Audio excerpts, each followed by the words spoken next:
ಮಕ್ಕಳ ಒಂದು ಈಗ ಇವತ್ತಿನ ವಿಷಯ ಇದೆಯಲ್ಲ, ಕಳ್ಳ ಸಾಗಾಣಿಕೆ. ಈ ಮಕ್ಕಳನ್ನ ಕಳ್ಳತನ ಮಾಡ್ಕೊಂಡು ಹೋಗ್ತಾರೆ. ಕಳ್ಳತನ ಮಾಡ್ಕೊಂಡು ಹೋಗ್ಬಿಟ್ಟು ಅವ್ರಿಗೆ ಆ ರೀತಿ ಒಂದು ಅಂಗವನ್ನು ನ್ಯೂನತೆ ಮಾಡಿ ಅದಕ್ಕೆ ಸಂಬಂಧಪಟ್ಟಾಗೆ ಮತ್ತೆ ಮಹಿಳೆಯರನ್ನು ಕರ್ಕೊಂಡು ಹೋಗಿರ್ತಾರೆ. ಅವ್ರ ಕಡೆ ಆ ಮಗುನ ಕೊಟ್ಟು, ಅವ್ರ ಮಗು ಅಲ್ಲೇ ಇಲ್ಲ, ಅದು ಅವ್ರ ಮಗು ಆಗಿರೋದೇ ಇಲ್ಲ, ಅದು ಅವ್ರ ಕಡೆ ಕೊಟ್ಬಿಟ್ಟು ಭಿಕ್ಷಾಟನೆ ಮಾಡ್ತಾರೆ. ದಿನಕ್ಕೆ ಇಷ್ಟು ಅಮೌಂಟ್ ನಿಮ್ಮ ಕಡೆಯಿಂದ ಕಲೆಕ್ಟ್ ಆಗಬೇಕು ಅಂದಿರ್ತಾರೆ. ಅವ್ರಿಗೆ ಮತ್ತೆ ತಿಂಗಳ ಪೇಮೆಂಟ್ ಕೊಡ್ತಾರೆ.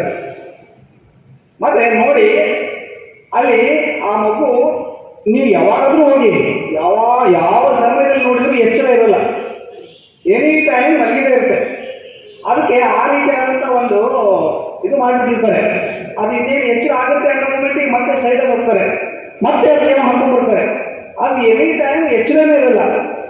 ಆ ರೀತಿಯಾದಂಥ ಒಂದು ಜಾಲ ನಾವು ಅಂಥವ್ರಿಗೆ ಸಪೋರ್ಟ್ ಮಾಡೋದ್ರಿಂದ ಜಾಸ್ತಿ ಆಗುತ್ತೆ. ಅದು ಮಕ್ಕಳ ಕಳ್ಳತನ ಜಾಸ್ತಿ ಆಗುತ್ತೆ. ಈ ರೀತಿಯಾದಂಥ ಒಂದು ಭಿಕ್ಷಾಟನೆಗೆ ಮಕ್ಕಳನ್ನ ಉಪಯೋಗ ಮಾಡ್ತಾ ಇದ್ದಾರೆ. ಇದು ಚಿಕ್ಕ ಮಕ್ಕಳದಾಯ್ತು. ಇನ್ನು ದೊಡ್ಡ ದೊಡ್ಡ ಮಕ್ಕಳು, ಈಗ 6 ವರ್ಷದಿಂದ 18 ವರ್ಷದ ಒಳಗೆ ಇರತಕ್ಕಂಥ ಮಕ್ಕಳನ್ನು ಸಹಿತ ಈ ಒಂದು ಜಾಲ ಕಳ್ಳ ಸಾಗಾಣಿಕೆ ಮಾಡ್ತಾ ಇದೆ. ಈಗ ಒಂದು ಮರ್ಡರ್ ಆಗಿದೆ ಅಂತಂದ್ರೆ ನಮ್ಮ ಕಣ್ಣಿಂದ ಕಾಣುತ್ತೆ, ಓ ಅಲ್ಲಿ ಕೊಲೆ ಆಗಿದೆ ಅಂತ ಹೇಳಿ. ಆದರೆ ಈ ಕಳ್ಳ ಸಾಗಾಣಿಕೆ ಇದೆಯಲ್ಲ, ಅದು ನಾವಲ್ಲಿ ಪಕ್ಕಕ್ಕಿದ್ರು ಸಹಿತ ನಮಗೆ ಗೊತ್ತಾಗಲ್ಲ. ಆ ಒಂದು ಮಹಿಳೆಯನ್ನ, ಆ ಒಂದು ಹುಡುಗಿನ, ಆ ಒಂದು ಮಗುನ ನಮ್ಮ ಪಕ್ಕದಲ್ಲೇ ಕರ್ಕೊಂಡು ಹೋಗ್ತಾ ಇರ್ತಾರೆ. ಆದ್ರೆ ನಮಗೆ ಗೊತ್ತಾಗಲ್ಲ. ಯಾಕೆ ಗೊತ್ತಾಗಲ್ಲ ಅಂತಂದ್ರೆ ಇದರಲ್ಲಿ ಅವ್ರ ಸಂಬಂಧಿಕರೇ ಇನ್ವಾಲ್ವ್ಮೆಂಟ್ ಇರ್ತಾರೆ. ಒಂದು ಮಗು, ಒಂದು 6 ವರ್ಷದಿಂದ 18 ವರ್ಷದ ಒಂದು ಹೆಣ್ಣು ಮಗು ಒಬ್ಬರ ಜೊತೆ ಹೋಗ್ಬೇಕು ಅಂತಂದ್ರೆ ಅದು ಅವರಿಗೆ ಅಗ್ದಿ ಆತ್ಮೀಯ ಇರಬೇಕು. ಅವರು ಅಂದಾಗ ಮಾತ್ರ ಅವ್ರ ಜೊತೆ ಹೋಗ್ಲಿಕ್ಕೆ ಸಾಧ್ಯ ಇದೆ. ಆ ರೀತಿ ನಮ್ಮ ಪಕ್ಕಕ್ಕೆ ಹೋಗ್ತಾ ಇರ್ತಾರೆ, ನಮ್ಗೆ ಗೊತ್ತಾಗಲ್ಲ. ಅಲ್ಲಿ ಸಂಬಂಧಿಕರೇ ಇನ್ವಾಲ್ವ್ಮೆಂಟ್ ಇರ್ತಾರೆ.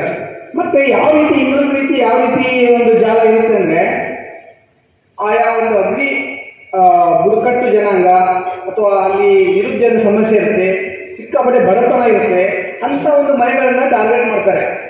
ಆ ಮನೆಗಳಲ್ಲಿ ಹೆಚ್ಚಿನ ಒಂದು ಹೆಣ್ಮಕ್ಳಿದ್ರೆ ಅಂತ ಒಂದು ಮನೆ ಟಾರ್ಗೆಟ್ ಮಾಡಿ ಆ ಒಂದು ಅಕ್ಕಪಕ್ಕದ ಗ್ರಾಮದಲ್ಲಿ ಯಾರಾದರೂ ಒಬ್ಬರನ್ನ ಸಹಾಯಕ್ಕೆ ಬರ್ತಾರೆ.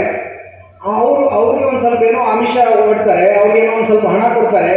ಅವರು ಆಯಿತು ಇಂಥ ದಿನ ಬನ್ನಿ ಅವ್ರ ಮನೆಗೆ ಹೋಗೋಣ ಅಂತ ಹೇಳಿ, ಊರಲ್ಲಿ ಜನ ಕಡಿಮೆ ಇರಬೇಕು, ಎಲ್ಲ ಕೆಲಸಕ್ಕೆ ಹೋಗಿರ್ಬೇಕು. ಅಂಥ ಸಮಯದಲ್ಲಿ ಅವ್ರ ಮನೆಗೆ ಹೋಗೋದು. ಆ ಮನೆಗೆ ಹೋಗ್ಬಿಟ್ಟು, ಇಲ್ಲ ಮತ್ತೆ ಇವರು ಬೆಂಗಳೂರಿಂದ ಬಂದಿದ್ದಾರೆ, ಇವ್ರದೇ ಏನದು ಟೈಲಿಂಗ್ ಏನಾಗ್ತಿರಲ್ಲ, ಅದಕ್ಕೆ ಟೈಲಿಂಗ್ ಏನೋ ಹೋಗ್ತಾರಲ್ಲ, ಅದಕ್ಕೆ ಏನಂತಾರೆ, ಗಾರ್ಮೆಂಟ್ಸ್ಗೆ, ಇವ್ರದೇ ಸ್ವಂತ ಗಾರ್ಮೆಂಟ್ಸ್ ಇದೆ. ಆ ಗಾರ್ಮೆಂಟ್ಸ್ ಅಲ್ಲಿ ನಿಮ್ಮ ಮಗಳಿಗೆ ಕೆಲಸ ಕೊಡ್ತಾರೆ, ಒಳ್ಳೆ ಸ್ಯಾಲರಿ ಕೊಡ್ತಾರೆ ಅಂದಾಗ ಅವ್ರಿಗೇನೋ ಒಂದು ಮನೆ ತನಕ ಒಂದು ಕೆಲಸ ಹುಡ್ಕೊಂಡ್ ಬಂದಿದೆ ಅಲ್ಲ, ಯಾಕೆ ಕಳಿಸ್ಬಾರ್ದು, ಈಗ ನೋಡಿದ್ರೆ ತುಂಬಾ ಕಡು ಬಡತನ, ಕಳಿಸ್ಬಿಡೋಣ, ಒಳ್ಳೇದಾಗುತ್ತೆ. ಮತ್ತೆ ಅವ್ರೇನ ಅಲ್ಲಿ ಅಕ್ಕಪಕ್ಕದ ಒಬ್ರು ಮಳೆ ಇರ್ತಾರೆ, ನಾನು ಇದೇ ಪಕ್ಕದೂರೊಳೆ, ಅವರೆಲ್ಲ ಪರಿಚಯ ಇರ್ತಾರೆ, ಇಲ್ಲ ಅಂತಲ್ಲ. ಹಾಗಾಗಿ ಅವ್ರೊಂದು ವಿಶ್ವಾಸದ ಮೇಲೆ ಅವ್ರು ಕಳಿಸ್ಕೊಟ್ಬಿಡ್ತಾರೆ.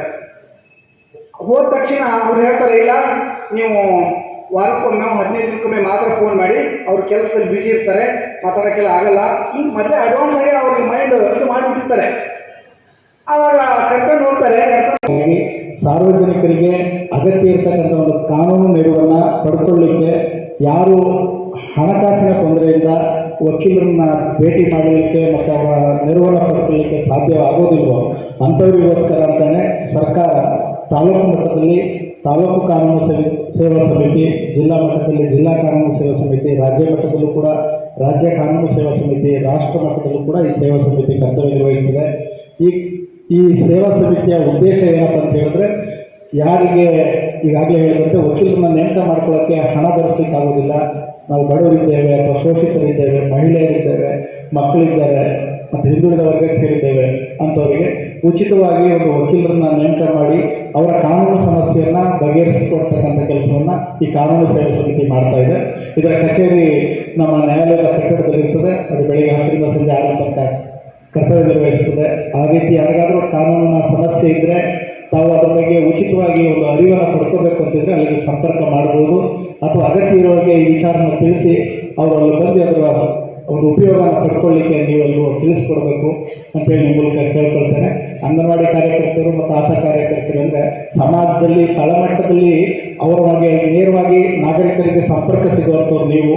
ಹಂಗಾಗಿ ನೀವು ಅವ್ರ ಮನೆ ಹತ್ರ ಹೋದಾಗ ಯಾವುದಾದ್ರೂ ಒಂದು ಅಸೆಸ್ ಮಾಡಲಿಕ್ಕೆ ಹೋದಾಗ ಅವ್ರ ಸಮಸ್ಯೆಗಳನ್ನ ಹಳ್ಳಿಗಳಲ್ಲಿ ಸಾಮಾನ್ಯವಾಗಿ ನಿಮ್ಮ ಕಿವಿಗೆ ಹಾಕಿರ್ತಾರೆ.